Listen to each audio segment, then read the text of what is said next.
जीवन ऐसा चलता है परीक्षित, इसमें कोई बहुत किसी को जिज्ञासा वगैरह नहीं होती कि आखिर ये सुनना, बोलना, करना, जपना, इसको संभालने की जरूरत है।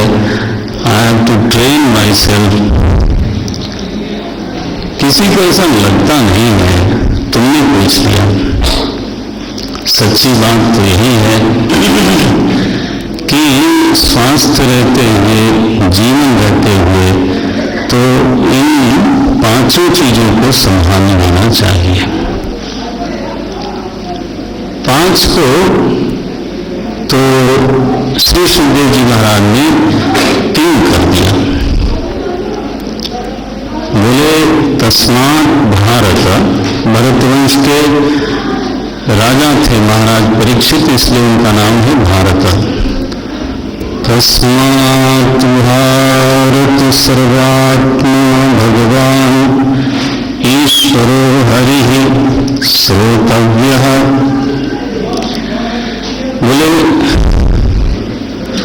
सुनने की चीज, थोड़ा बोल के आ जाता, सुनने की चीज अगर कोई है वास्तव में तो केवल भगवान है। और कहने की चीज जिसको उन्होंने जपन कहा था, अब ये कह रहे हैं कीर्तितव्यस्य, अगर ग्रंथ हो तो देखें।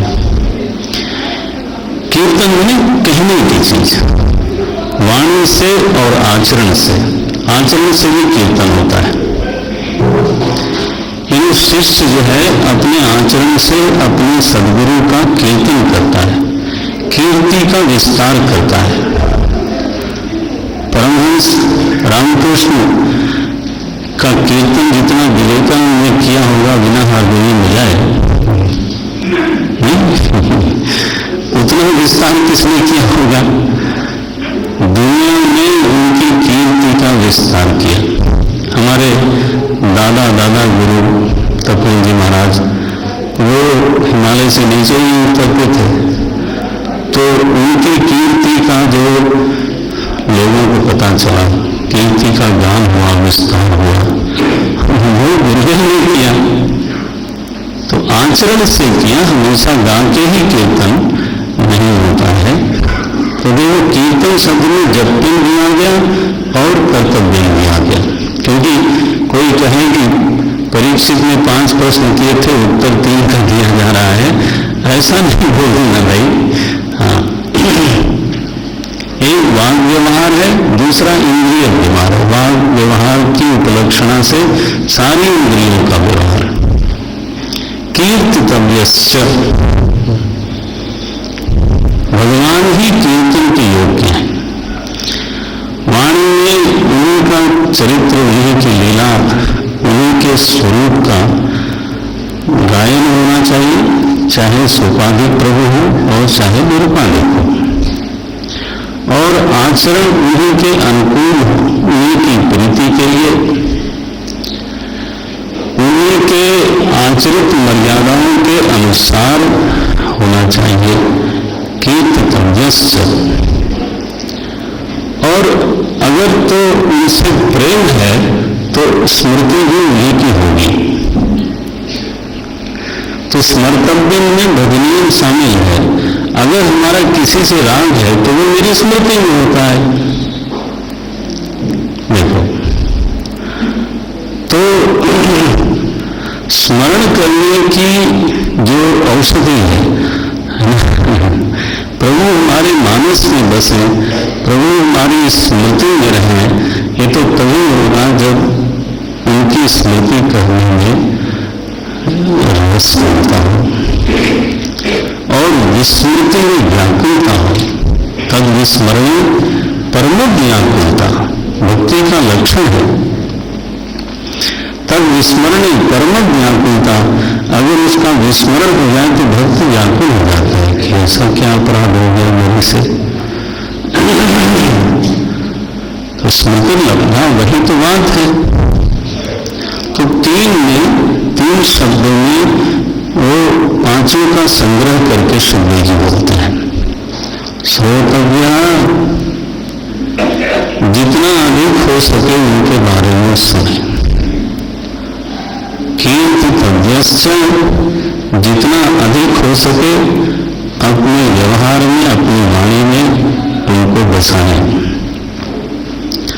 और स्मर्तव्य और मानस में, तो श्रवण करने से, कीर्तन करने से तो प्रभु का जब आस्वादन होने लग जाए, उनकी स्मृति से चित्त में आनंद हो जाए, फुल्ल हो जाए, तो ऐसी जब स्थिति हो तो मानस में उन्हीं की लीलाएं रहेंगी, उन्हीं के स्वरूप का स्मरण होगा। रमण महर्षि ने कहा स्वरूप का स्मरण क्या है? तस्य स्मृति ही तत्र दृढ़ैव निष्ठा।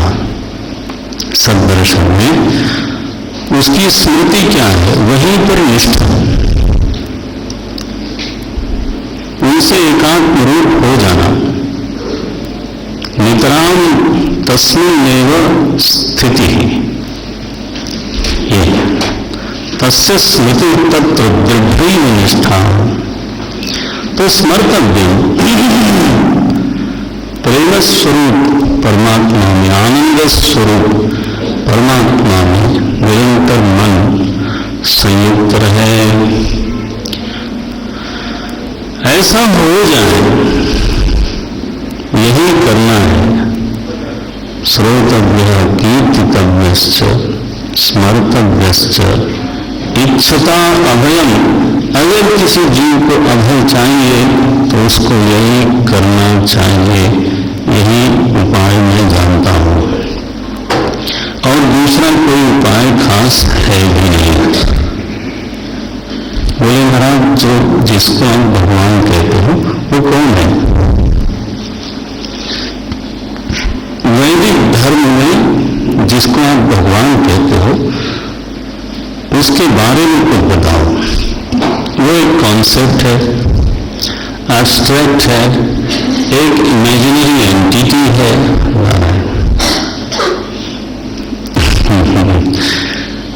किसके बारे में सुनना है? वो क्या है? तो पहला जो शब्द दिया है, 4 शब्दों से भगवान का परिचय कराया सुखदेव जी ने। ये बहुत बहुत महत्व का मंत्र है और ये 12 स्कंद तक चलता है। इस शब्द की आप देखेंगे बार बार पुनरावृत्ति होगी। तो सूर्य जी बोल चुके हैं, मैंने वहां बल नहीं दिया। अब सुखदेव जी ने जब कहा तो मैं अब बल देता हूं इस पर। पहला जो लक्षण किया भगवान का सर्वात्मा, दूसरा लक्षण किया भगवान, तीसरा लक्षण किया ईश्वर, और चौथा लक्षण है हरि ही। ये भगवान तो भक्तों के अपने जो लोग हैं, जन हैं, ये सज्जन हैं, उनके दुख का हरण करने वाला होने से उनका एक नाम पड़ा हरि। जब गजेंद्र मोक्ष किया उन्होंने तो उनका नाम पड़ा हरि। आर्त भाव से गजेंद्र ने जब पुकारा तो भगवान उसी समय गरुड़ पर सिधारे, गरुड़ पर आए और उन्होंने ग्राह का वध किया। तो हरि ही, ये जो उनका दयालु रूप है, यह जो उनका कारुणिक रूप है, भक्तों के प्रति विशेष विशेष स्नेह है। तो गोस्वामी जी ने लिखा, यद्यपि सम नहीं राग न रोषो, गहुन पाप पूर्ण गुण दोषो, कर्म प्रधान विश्व करी राखा, जो जस करे सो तस फल चाखा, तदपि करहि सम विषय बिहारा, भगत अभगत हृदय अनुसारा। उन्होंने कहा सम है, लेकिन उसका व्यवहार सम नहीं है।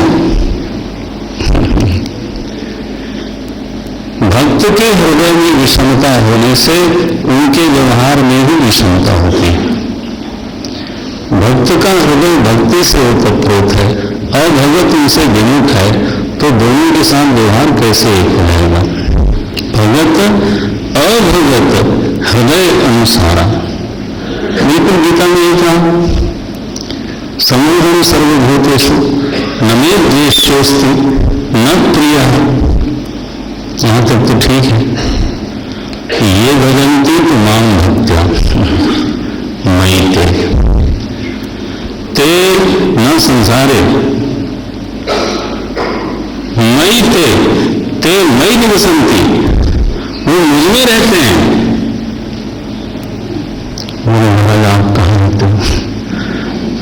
तेषु चापि अहम्, और उन्हीं में मैं भी रहता हूँ, बाकियों में रहता हूँ, लेकिन बलिहारी उस घट की जिन घट भयो प्रकाश। बलिहारी उस घट की है जिसमें प्रकाश हो गया हो, और नहीं तो क्या। वैसे तो सबके हृदय में रहते हैं। प्रकाश न हुआ हो तो असप्रभु अछत हो गए अभिकारी, सकल जीव जग दीन बुखारी। रहने से क्या होता है? महिमा तो प्रकाश की है। तो बोलते हैं भक्त पक्षपाती परमात्मा वो हरि है। सारे जगत का कर्मानुसार शासन करता है, ईश्वर है। लेकिन पहला जो उसका लक्षण है जगत के संदर्भ में, अगर सर्व है तो ईश्वर कौन है? वो सर्वात्मा। सर्वेषाम आत्मा सदैव, वही सर्व का आत्मा है। ये पहला लक्षण है, जिसके बिना जगत नहीं हो सकता, जो बिना जगत के हो सकता है। इस पर मनन करते समय आप ऐसा देखना कि जैसे मैं इसमें देहात्मा हूं, वैसे ही मानो प्रभु सर्व आत्मा है। थोड़ा फर्क है, लेकिन ये पहली उपमा ये बना लें। मैं कैसा हूं? देहात्मा, मेरे बिना देह नहीं रह सकता। वे मेरे लिए, मेरे ऊपर आश्रित है, मेरे संचालन में है। तो मैं देहात्मा को बोलता हूं। वो जो देहात्मा है वो कौन है? जिसको देहात्मा कहते हैं वो कौन है? तो हमारे साधक लोगों को वेदांत का कुछ तो पृष्ठभूमि है। तो देहात्मा, अगर आप कहो कि जीवात्मा जो है वो देहात्मा है, इस देह में माया। तो जीवात्मा अंतःकरण वाला, अंतःकरणाभिमानी। और आप जानते हो, अगर आप ध्यान दो, जो लोग वेदांत के थोड़े साधक हैं, समझते हैं, कभी जीव जो है कभी बिना देह के नहीं होता। ये बड़ी विचित्र बात है। जब वो प्रेत योनि में होता है ना, तो प्रेत भी एक योनि ही है, वह भी एक देह है, आतिवाहिक शरीर है उसका। कारण ये होता है कि जो करण समुदाय है ना, हमारी इंद्रियां और हमारा अंतःकरण, ये जब व्यवहार करते हैं तभी इनके होने का पता चलता है। ध्यान दें, आंख जब देखती है तभी पता चलता है कि आंख है। वाणी जब बोलती है तभी पता चलता है कि वाणी है। मन जब सोचता है तभी पता चलता है कि वो मन है। तो उनका जो अस्तित्व है वो व्यवहृत होने पर ही पता लगता है। और अंतःकरण अथवा इंद्रिय जो करण समुदाय है, वो व्यवहार बिना शरीर के नहीं कर सकता। करण का आश्रय चाहिए। नेत्र तभी व्यवहार करता है जब आंख में आवे। श्रोत्रेंद्रिय तभी व्यवहार करती है जब वो कान में बैठ जाए। और ध्यान देना, मन तभी व्यवहार करता है जब वो ब्रेन में बैठे। इसलिए असल में देहाभिमानी शब्द अथवा अंतःकरणाभिमानी शब्द अधूरा पड़ता है। असल में हम सभी लोग जीव भाव में जब होते हैं तो उसको बोलते हैं संघाताभिमानी। स्थिति केवल देह की नहीं है और स्थिति केवल अंतःकरण की भी नहीं है। अब इस पर विचार कर लेना। ये साथ ही होते हैं, संघात रहता है, मिला के ही एक पिंड बनता है। बोले बीच में जब जीव एक देह से दूसरे देह में जाता है तो उस समय उसका एक आतिवाहिक शरीर सनातन धर्म में माना जाता है, क्योंकि पुनर्जन्म हम लोग मानते हैं, इसलिए श्राद्ध करते हैं, तभी गमन करता है। और यदि अंतःकरणादि बिना शरीर के हों तो उनमें किसी प्रकार का व्यवहार संभव नहीं है। भाष्यकार ने ब्रह्मसूत्र भाष्य में बात कही, अभ्यास भाष्य में, कि इनका आश्रय लिए बिना कोई इंद्रिय व्यापार नहीं कर सकता। तो जब है तो संघात ही है, तो हम लोग क्या है, संघाताभिमानी। ओके, तो संघात तो हो गया अलग, अभिमानी कौन है? नेचुरली वो संघात से इतर होगा, पृथक होगा। यदि ऐसा है तो वो जो पृथक है वो जीव कहलाएगा क्या? एक बार संघात से उसको पृथक कर दें तो उसको जीव कह सकते हैं? बिल्कुल नहीं कह सकते। तब उसको कहना पड़ेगा शुद्ध चेतन। तो वही चेतन, अब ध्यान दें, ये हमारी जो प्रतिस्थापना है ना वेदांत की, वही चेतन संघात के संदर्भ में देहात्मा अथवा जीवात्मा कहलाता है। और वही चेतन, और कोई नहीं, वही चेतन सर्व के संदर्भ में बिना बनाए बिना बिगाड़े, उसमें कुछ बढ़ाना घटाना नहीं, वही चेतन जैसा है वैसा ही सर्व के संदर्भ में सर्वात्मा कहलाता है। आप ऐसा ही समझ लो कि जैसे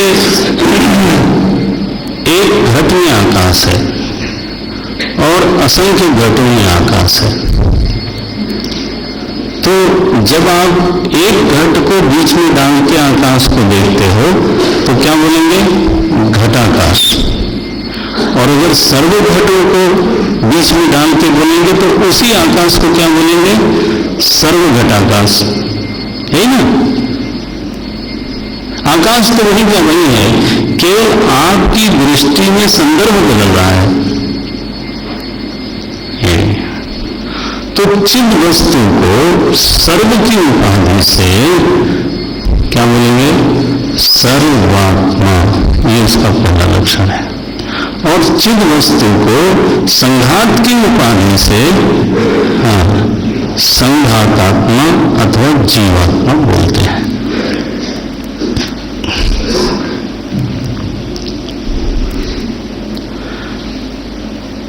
इसको थोड़ा बार बार विचार करने की बात है, लेकिन सुनना भी चाहिए, कभी ये बातें भी सुननी चाहिए। अब देखिए, जैसी आपकी उपाधि है उसी तरह का आप में ऐश्वर्य प्रकट होता है। उपाधि की महिमा तो यही है। अगर एक देह से एक अंतःकरण से संबंध है तो उसी का ऐश्वर्य होगा। अगर जाति की उपाधि ले लें तो आपका बल बढ़ जाता है, नहीं? जातिवाद इसीलिए होता है। यस, पूरी जाति से तादात्म्य कर लें तो वही जो व्यक्ति है उसका बल बढ़ता हुआ दिखाई देता है। उसकी चिंताएं बदल जाती हैं, उसकी सोच बदल जाती है, और उसके वाणी की ताकत बदलती है। प्रांत की उपाधि लें तो आप देखो बल बढ़ेगा, और अगर देश की उपाधि ले तो अगर कोई ले सके तो ये मैंने संकेत इसलिए किया कि बल में कमी ज्यादा जो होती है, सोच में जो दिव्यता और मलिनता होती है, वो उपाधि के कारण होती है। एक प्रांतवादी के चित्त में जो इच्छाएं होंगी वो बिल्कुल पृथक होंगी, और राष्ट्रवादी के चित्त में जो इच्छाएं जगेंगी, जो संकल्प जगेगा, वो बिल्कुल अलग होगा। और अगर कोई दिल से सही अर्थ में राष्ट्रवादी है तो राष्ट्र की शक्तियां जरूर उसके हाथ में आती हैं। हम लोग राजनीति में इस सत्य का बहुत मार्गदर्शन करते हैं।